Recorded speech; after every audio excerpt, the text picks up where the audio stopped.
ایک جوان کہتے ہیں بڑا گنہگار تھا، ایران کا رہنے والا ہے۔ ہوتا ہے جوان دوستیوں کے چکر میں، تو ایسا ہی جوان تھا، دوستوں میں، پرائیویسیز میں اور ان چیزوں میں پڑا۔ جب والدین نے زیادہ پوچھنا شروع کیا تو اس کو پتا تھا اب گھر میں تو یہ میں کام نہیں کر سکتا، نشے کا عادی ہو چکا تھا، تو اس نے ماں باپ کو چھوڑا۔ کہتا میں اتنا بد اخلاق تھا، جب غصہ آتا تھا تو کبھی کبھی ماں کو بھی مارتا تھا، باپ کو بھی۔ جب نفس کی حکمرانی ہو جائے نا بندے پر تو ظالم بھی بن جاتا ہے۔ کہتا الگ میں نے فلیٹ لیا، ایک گاڑی تھی، میں اس سے مسافر اور پیسنجرز اٹھاتا تھا ایران میں، جو دن میں کمائی ہوتی تھی، رات کو نشہ، گناہ، فحاشی۔ کہتے ہیں محرم کا مہینہ شروع ہوا، ایام محرم آئے، 6 دن گزر گئے، میرے دوست نہیں آئے۔ میں نے فون کیا کیوں نہیں آئے؟ انہوں نے کہا کہ مصیبت کے دن ہیں، ایام ازا ہیں، ہم گنہگار ہیں لیکن کم از کم 10 دنوں میں ہم احترام کرتے ہیں۔ تو کہتا میں غصے سے دوستوں کو آنے کی ضرورت نہیں ہے، میں نے گاڑی نکالی اور راستے کو جا رہا تھا، مسافر اٹھاتے اٹھاتے رات بہت لیٹ ہو گئی تھی، اس راستے پہ ایک میں نے لڑکی کو کھڑا ہوا دیکھا، اسے میں نے گاڑی میں بٹھایا، کہاں جانا ہے؟ کہ سیدھا جانا ہے۔ آگے چلتا گیا، اچانک نفس نے غلبہ کیا، گناہ نہیں کیا تھا اتنے دنوں سے، ذہن میں خیال آیا اکیلی خاتون گاڑی میں ہے، نیت گناہ کی، گاڑی کو میں نے موڑا۔ یہ جوان بچی محجب کہنے لگی کہاں جا رہے ہو؟ مجھے تو سامنے جانا ہے۔ میں نے وہی گناہ والے جملے بولے، اسے دعوت گناہ دی۔ کہ بچی رونے لگی تو کیسی باتیں کر رہا ہے؟ کس نے کہا میں نے تو ارادہ بنا دیا ہے۔ کہتا مجھے واسطے دینے لگی۔ اب اکیلی خاتون کیا کرے، اسپیڈ سے میں گاڑی چلا رہا ہوں، دروازے لاک ہیں۔ کہتا مجھے واسطے دینے لگی۔ ظاہر ایران تو مطلب دونوں شیعہ ہیں نا۔ کہنے لگی تجھے حسین کا واسطہ، تجھے مولا علی کا واسطہ، تجھے امام زمانہ کا واسطہ، ایرانی حضرت عباس کا بڑا احترام کرتے ہیں، تجھے ابو الفضل کا واسطہ۔ کہتا میں نے کچھ بھی نہیں سنا۔ میں نے کہا یہ چھوڑ دو عقیدے کی باتیں، فلاں کا واسطہ، فلاں کا واسطہ، کس نے دیکھا ہے؟ کہتے آخر میں اس نے ایک جملہ کہا جس سے میرا وجود کانپ گیا۔ کہا تجھے نہیں پتا میں کون ہوں؟ کہا میں سمجھا بولے گی فلاں پولیس والے کی بیٹی ہوں، فلاں افسر کی بیٹی ہوں، یہ ہو وہ ہوں۔ میں نے کہا کون ہوں؟ کہا میں سید زادی ہوں، تجھے واسطہ میری دادی زہرا کا، میرا ادب نہیں کرتا، میری دادی کا ادب کر۔ کہتے پتا نہیں ایسا کیا ہوا۔ میں نے گاڑی روک لی۔ میں نے کہا کہاں جانا ہے؟ کہا مجلس پہ جا رہی تھی، امام بارگاہ پہ اتار دو۔ کہتا میں نے جا کے اتارا، پورے راستے میں خاموش رہا، سمجھ نہیں آ رہی تھی، ایک خوف سا میرے وجود پہ طاری ہو چکا تھا۔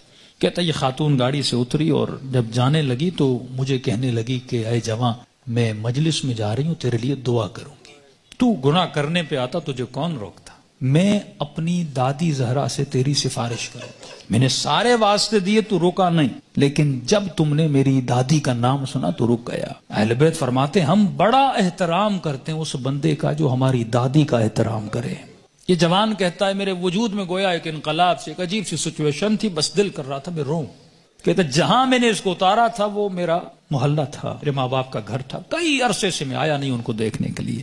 میں نے کہا اس بہانے سے جاؤں، ماں باپ سے مل کے آؤں۔ کہتا اب جیسے میں نے کچھائی کی تو اچانک ذہن میں خیال آیا، اب پاورفل ہوا، میرا روح پاورفل ہوا، نفس کمزور ہو گیا۔ میں نے نفس کو مارا، اس کے گلے کو گھونٹا، اور میں نے اپنے روح کی آواز کو سنا تھا۔ اب اچانک میرا روح پاورفل ہوا، میں گھر کی طرف گیا، گھر کا دروازہ کھولا، اندر گیا، گھر میں کوئی نہیں تھا۔ کہتا میں نے ٹی وی کھولا، اتفاق سے ٹی وی پر ایک ایرانی ذاکر کربلا کے مسائل پڑھ رہا تھا۔ کہتا میں سن بھی رہا تھا، رو بھی رہا تھا، اور اچانک جب میں نے چینل بدلا تو جنت البقیع دکھایا جا رہا تھا، سیدہ کی ٹوٹی ہوئی قبر دکھائی جا رہی تھی، اور ذاکر بتا رہا تھا کہ نبی کی بیٹی اتنی مظلوم ہے کہ اس کی قبر کا کوئی نشان بھی نہیں ہے، ہمارے گھروں پر بھی چھتوں کا سایہ ہے لیکن نبی کی اولاد کی قبروں پر کوئی سایہ نہیں ہے۔ اس نے سارے مسائل پڑھنا شروع کیے، اتنے درد بھرے مسائل، کہتا میرا دل پھٹنے لگا جب میں نے سنا اتنی بہترامی نبی کی بیٹی کی۔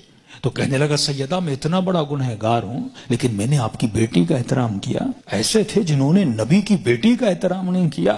کہتا اب جب رونے لگا تو مجھے اپنے گناہ، اپنی خطائیں، اپنی بدکاریاں سب یاد آنے لگی، جتنی میری اندر کی کثافتیں تھیں گویا کسی نے سامنے لا کر کڑی کر دی تھی۔ اب میں رو بھی رہا تھا، اللہ سے معافی بھی مانگ رہا تھا، اتنے میں میری ماں گھر آئی، جس ماں کو مارتا تھا۔ اتنے سالوں کے بعد جب ماں نے مجھے دیکھا، کہتا جیسے مجھے دیکھا تو دیکھ میں رو رہا تھا، کہتے جیسے مجھے دیکھا تو بڑے پیار سے میرے ماتھے کا بوسہ دیا اور کہنے لگی رضا تو وہ نہیں جو یہاں سے گیا تھا، مجھے بدلا بدلا لگ رہا ہے۔ تو میں نے رو کر کہا کہ اماں مجھے سیدہ نے بدل دیا۔ کہتے معافی مانگنے لگا، ہاتھوں کا بوسہ لیا، ماں کے قدموں پہ گرا کہ اماں مجھے معاف کرنا، میں بہت برا تھا۔ جب میں زیادہ رونے لگا تو ماں نے کہا بیٹا یہاں نہیں رو، امام بارگاہ میں مجلس ہو رہی ہے، معصوم کا فرمان ہے کوئی بھی دنیا کی مصیبت آئے نا ایسے نہ رویا کرو، بیوی چھوڑ کے جاتی ہے، بچے بدتمیزی کرتے ہیں، رزق میں پریشانیاں آتی ہیں، بندے کا دل کرتا ہے روؤں، کہتے ایسے اپنے آنسوؤں کو ضائع نہ کیا کرو، ذکر حسین کو یاد کیا کرو، مصیبت اہل بیت کو یاد کیا کرو، ان آنسوؤں کی قیمت بڑی ہے، ان کو ایسے ضائع نہ کیا کرو، غم حسین میں، مناجات خدا میں، توبہ میں بہایا کرو۔ تو ماں نے کہا حسین کی مجلس میں جاؤ، کہتا ہے اتنے سالوں کے بعد جب محلے میں گیا تو محلے داروں نے دیکھا رہے وہ جوان جو اتنا گمراہ تھا آج ذکر حسین میں رو رہا ہے، اس کی زندگی میں انقلاب بپا ہو گیا۔ کہا کہ جب سے گیا، اس کی ماں کہتی ہے یہ خادم بن گیا حسین کا، یہ عزاداروں کے برتن دھوتا، کبھی جوتیاں بناتا، کبھی وہاں پہ ان کے لیے چائے رکھتا، دن رات خدمت کر رہا ہے کہ پورے محلے نے گواہی دی کہ یہ اس سے سچا عزادار ہم نے دیکھا نہیں ہے۔ کہتے ہیں 1-2 مہینے گزرے، ایک قافلہ بنا کربلا جانے کے لیے، تو لہٰذا اس قافلے سالار جو تھا مسجد کا ہیڈ بھی تھا، پریزیڈنٹ بھی تھا، اس نے اسے بلایا کہ رضا ادھر آ، ایک جوان کو ہمارے ساتھ چلنا تھا جو ہیلپر تھا لیکن وہ بیمار ہو گیا ہے، میں اتنے دنوں سے سوچ رہا تھا کسے لے کر جاؤں اس کی جگہ پر، اچانک ذہن میں خیال آیا تجھ جیسا نیک جوان ہے اسے لے جاؤں حسین کی زیارت پہ۔ کہتا جیسے میں نے سنا میں رونے لگا، میں نے کہا مولا حسین کچھ دن نہیں ہوئے آپ کے قافلے میں آیا ہوں، اتنی جلدی آپ نے مجھے اپنی زیارت پہ بلا لیا۔ کہا مولا حسین کی زیارت کی، توبہ کی، واپس آیا، پھر ایک قافلہ حج کے لیے نکلا۔ کہا رضا قافلے والے اور محلے والے بول رہے ہیں جب تک یہ جوان چلے گا تو ہم چلیں گے، کیونکہ ہم نے اس سے اچھا خادم نہیں دیکھا، اس سے اچھا محبت کرنے والا نہیں دیکھا۔ کہ تب تو پاؤں سے زمین نکل گئی کہ سیدہ اپنے بیٹے کی زیارت بھی کروائی، اب اپنے جنت البقیع بھی مجھے بلا لیا۔ کہ اتنا بڑا شرف مجھے ملا، گویا زندگی بہار بن چکی تھی جب سب کچھ کر کے واپس آیا۔ اس کے محلے کا ایک نیک متقی پرہیزگار تاجر تھا، بزنس مین تھا، وہ اس کے باپ سے ملا، کہنے لگا کہ میں اتنے دنوں سے دیکھ رہا ہوں ایک جوان میں اتنا انقلاب آ جائے، مجھے سمجھ نہیں آ رہا، مطلب یہ ارادے کا اتنا مضبوط ہے، یہ اور بن چکا ہے، میں چاہتا ہوں کہ اپنی بیٹی کا رشتہ اس سے کرواؤں۔ اس نے کہا کہ میں اپنے بیٹے کی گارنٹی نہیں دیتا، تجھے پتا ہے 4 مہینے پہلے کیا تھا اب کیا ہے، بات کرنی اس سے جا کر خود کر۔ اس کے پاس ہے، کہنے لگا رضا اپنی بیٹی دینا چاہتا ہوں لیکن ایک وعدہ دو۔ کہ کون سا وعدہ؟ کہ وعدہ یہ دو کہ پھر حسین کو چھوڑو گے نہیں، یہ دروازہ چھوڑ کے جاؤ گے نہیں۔ کہنے قبلہ میں اپنی ہر نماز میں دعا کرتا ہوں اے خدا وہ دن میری زندگی کا آخری دن ہو جب میں حسین کے ہاتھ کو چھوڑ کے چلا جاؤں۔ کہتے کل رشتہ لے کر آ جانا۔ کہتے یہ جوان اپنے ماں باپ کے ساتھ رشتہ لے کر گیا۔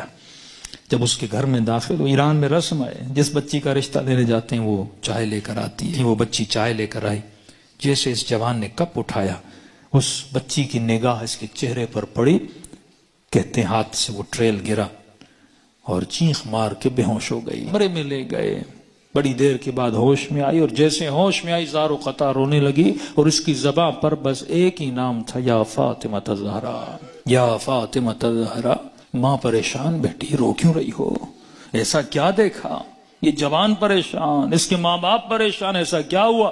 کہتی اماں اللہ کی قسم ہے کل رات میں نے خواب میں سیدہ فاطمہ کو دیکھا تھا، مجھے سمجھ نہیں آ رہا تھا، کل رات بی بی اسی جوان کا فوٹو مجھے دکھا رہی تھی اور کہہ رہی تھی کہ تو میری چاہنے والی ہے، جب اس کا رشتہ آئے اسے انکار نہ کرنا، اس نے میری بیٹی کا احترام کیا تھا۔ تبھی فرمایا جب تو ایک قدم اہل بیت کی طرف جاتا ہے وہ 10 قدم آگے بڑھاتے ہیں، لیکن سوال یہ ہے کہ یہ قدم اٹھیں، زندگی میں ان کو راضی کرو جن کے راضی ہونے سے خدا راضی ہوتا ہے۔